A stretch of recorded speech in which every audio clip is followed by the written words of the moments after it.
Something I always used to struggle with is using colour in a selective and intentional way in my designs. So I thought I would just give you 4 crucial tips that will give you a better command of colour in your design work. So in descending order, tip number 4 is to use colour temperature to create a sense of depth in your scene. What you might not know is that warm colours tend to advance or come forwards, while cold colours tend to sit back or recede in space.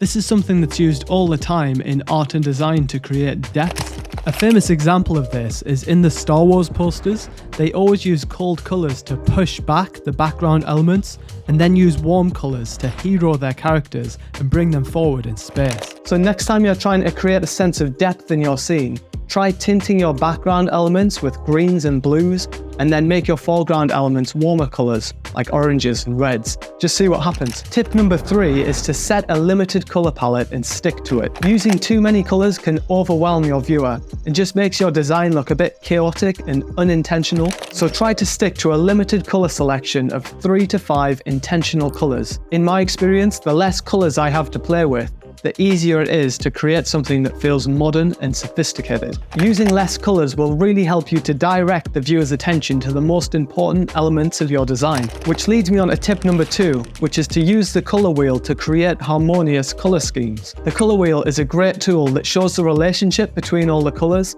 and you can use it to combine colours in a way that is pleasing to the eye. There are 7 major colour harmonies that you can use while creating colour palettes for your designs. I'll just talk about a few of them. So a complementary colour harmony is when you choose 2 colours that are directly opposite each other on the colour wheel. This can really make things pop and stand out, but in a visually appealing way. To create a softer, less contrasting design, you can use an analagous colour scheme. This just means that you're selecting colours that are right next to each other on the colour wheel. Analagous colours provide a serene and comfortable design and can be used to create a sense of calm, peace and tranquility. They're seen in nature all the time. Just check out the analogous colour scheme of this painting, The Olive Trees by Vincent van Gogh, or The Water Lily Pond by Monet. How do they make you feel? Pretty relaxed and calm, right? Another very useful colour harmony is the Triadic Colour scheme, this time for a vibrant and lively design. This is something used in graphic design all the time because it makes the colours pop in a visually appealing way. So when using the Triadic colour harmony, the general advice is to use the 60-30-10 formula. So 60% should be your dominant colour, 30% should be your secondary colour, and then only 10% should be used for accents. This formula just gives a bit of balance, and it will give you the opportunity to guide your viewer's eye with colour. The last colour harmony I'll talk about is tetradic. So with tetradic colour schemes, you're combining 4 hues, so 2 sets of complementary colours. This creates a balanced yet visually impactful design, so it's great for creative and playful projects. I just wanted to let you know about some free tools that will help you to create harmonious colour schemes. Something I've used a lot is the Sessions Colour Calculator. So it lets you pick your main colour, and then you can create the various different colour harmonies based on that main colour. There's also a free plugin on aescripts.com called Coco Colour Wheel, which will allow you to do the same thing but inside of After Effects.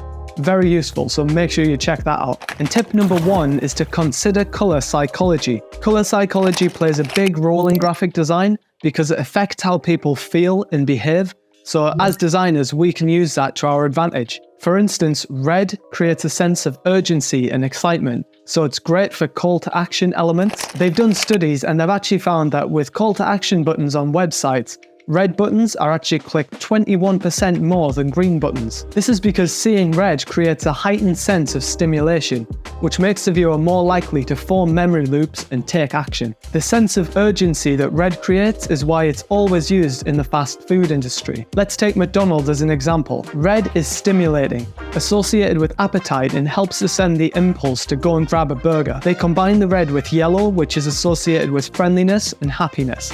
So together that's quite a powerful colour combination. Blue, on the other hand, is often associated with calmness, trust and professionalism. Be careful though, because culture plays a huge role in the way that different colours are perceived. So while we in the West would associate red with love, passion and danger, in China they associate red with luck, prosperity, and happiness. Red is commonly used for weddings in China, whereas we would use white. And that brings us to the end of this video.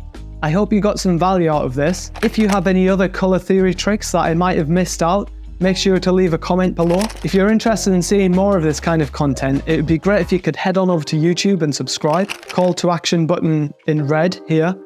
Colour theory, sense of urgency, heightened stimulation. Until next time, see you later.